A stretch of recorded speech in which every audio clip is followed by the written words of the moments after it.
Hindi pa ganun kalakas ang ulan. Malayo-layo na namang lakarin. 5 minutes walking kung mabilis-bilis kang lumakad. Dahil para sa iba malayo siya dahil nasa dulo na kami. Wala na namang power, sana yan lang kay Batilik. Hindi pa ganun ka-concrete bahay namin yung mother sa harap ng tindahan. Kaya tabing-tabing muna kami ng ganyan para kahit paano naging safe. That's all for today's video. Hi guys, welcome to Upstate New Life Vlog.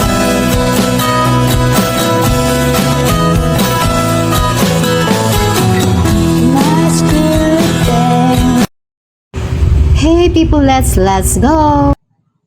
At this moment on November 8, 2025, sikat na ang araw. Nakagaling na ako sa palengke from my duty dahil may paparating na bagyo. On the next day, ang bilis diba kinabukasan agad. Umuulan na nga, hindi na ako nag-video dahil sobrang lakas ng ulan, 5 to 10 minutes walking from the hospital.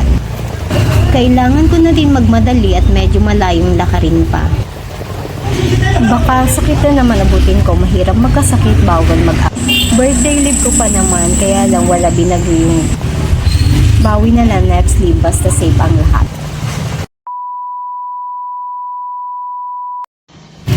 On my way to home. Hindi pa ganun kalakas ang ulan. Malayo-layo na namang lakarin. 5 minutes walking kung mabilis-bilis kang lumakad. Dahil para sa iba malayo siya dahil nasa dulo na kami.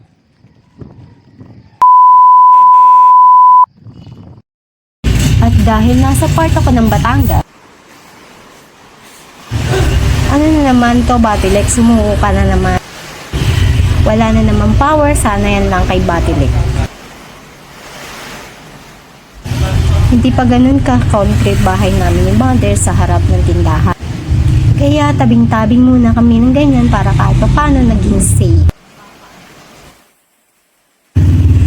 That's all for today's video. Be safe always, everyone. Thank you for watching. Don't forget to follow and subscribe.